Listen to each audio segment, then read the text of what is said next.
Good morning, good evening, whoever you are, wherever you are, whatever you might be doing. We wish to welcome you to the Silverlight Show. The Silverlight shines to illuminate that which lies hidden in darkness. For those of you tuning in today, we welcome you in. The results of the Russian-Ukrainian conflict have kind of brought something severe to light. Is it possible war is obsolete? Let's look at the Russian forces. Pretty good. Got pretty good equipment. They have lots of troops. They're relatively well trained. And they are struggling in Ukraine. We've heard this story before, very recently. As a matter of fact, 20 years ago, in 2022 to 2002, the United States went into Afghanistan.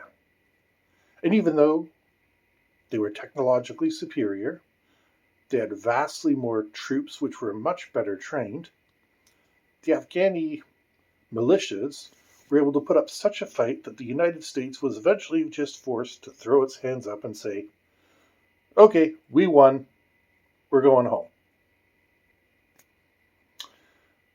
Because no matter how much firepower you deploy, the fact is, any single one of these buildings, especially the hospital, could contain somebody with an RPG, could contain a sniper, and that's all it takes to make these guys think twice.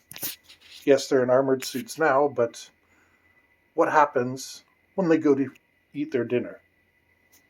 What happens when they decide to get out? Because being in a cockpit all day is not a very healthy thing. One person in a building. Ukraine is taking more direct action than that. They are fighting a defeat in detail operation. Now, what a defeat in detail operation means is when you're faced with a numerically superior force, just for entertainment's sake, let's pretend, well,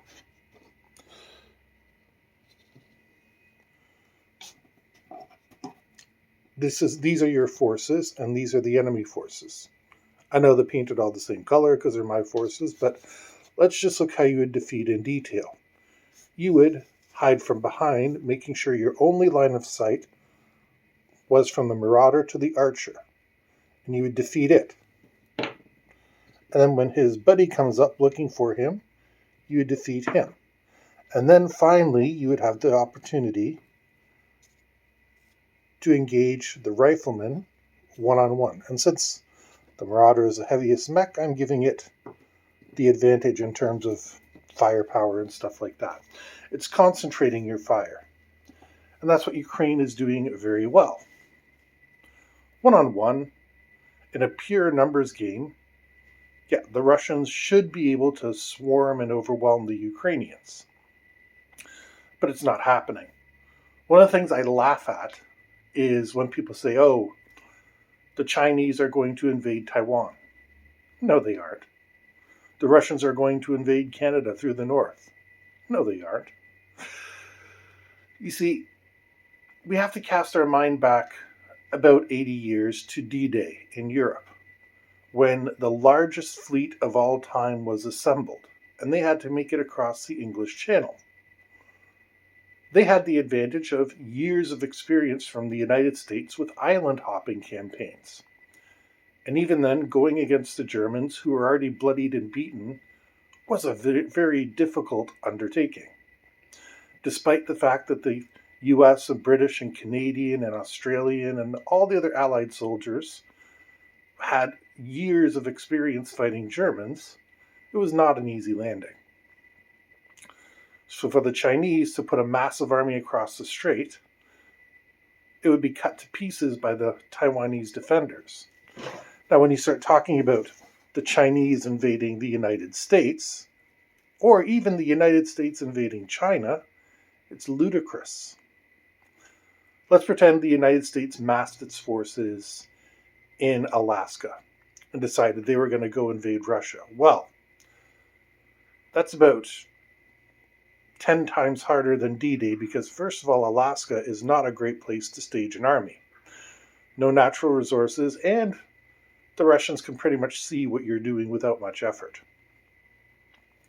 So by the time your boats make it across the Bering Strait, which is notorious if you've ever watched, those ice sea fishermen, deadliest catch, that sort of thing, which would be swarming with torpedo boats and submarines, assuming enough of them hit the shore, you got the entire Russian army to deal with. The same is true for Russia. By the time they made it across, every F-18 and F-16 that was available would have dropped something on those on the opposite side's troops. China has a worse go of it. They have to make it across an entire continent because the Pacific Ocean is just that darn big. No, the time for large armies is pretty much gone. You can smash in the door like they did to Iraq twice, and you can pour in and handle very large numbers of troops.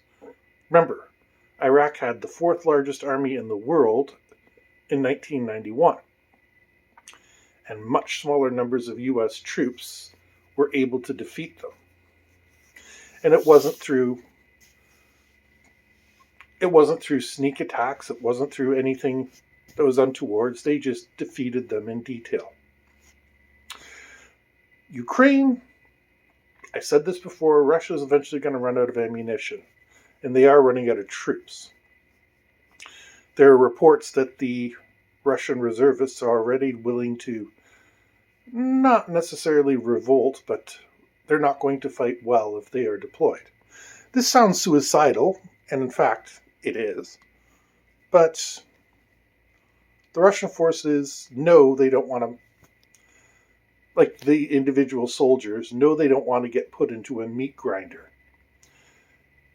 And realistically, if you're being surrounded, outnumbered, and outgunned, as the defeat in detail situation I mentioned earlier, it is tempting to surrender, because at least you're going to go somewhere, probably somewhere where there's hot coffee, a meal, and you're not going around digging holes, slogging through the mud and all the horrible things that infantry has to do.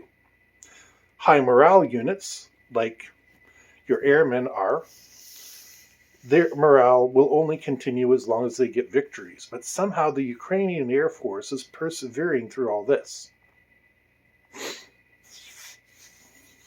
So if we start putting this information together, the United States and Russia were unable to win wars against smaller countries with inferior numbers and inferior technology. What does this mean for the whole? Are armies only good for World War style campaigns? Maybe. Now, we're never going to stop military spending because, unfortunately, the best way to make your neighbor think twice about invading you is to have a big military. Admirals are always going to want to have a ship that they can strut their stuff on. A general is always going to want to have a great tank. And an Air Force colonel is going to want to have a fantastic plane. Now, numbers are going down. We have way more F-15s than we do F-22s. The F-35 is ramping up for a production run not seen since the MiG-21. The Russians have very good equipment and very limited quantities. But they still use a lot of Cold War stuff like the T-72s and the T-80s. Perfectly good for fighting small units, but realistically not very good on an open battlefield. Ukraine has taken gifts of anti-tank weapons, man-pads, stingers, you name it. This is not frontline stuff. These are, stuff given to the militia so that they can play with until, the new stuff trickles down. And they're winning. And this is the lesson that we need to learn. Just like the scenario Battletech predicts, large unit operations simply become impossible, whereas small units one smaller unit infiltrating a bigger unit becomes the future of warfare. Russia was threatening cyber warfare, and despite the fact there have been some reports of things happening, the truth is the hackers of the world are pretty darn good at both attacking and defending their equipment.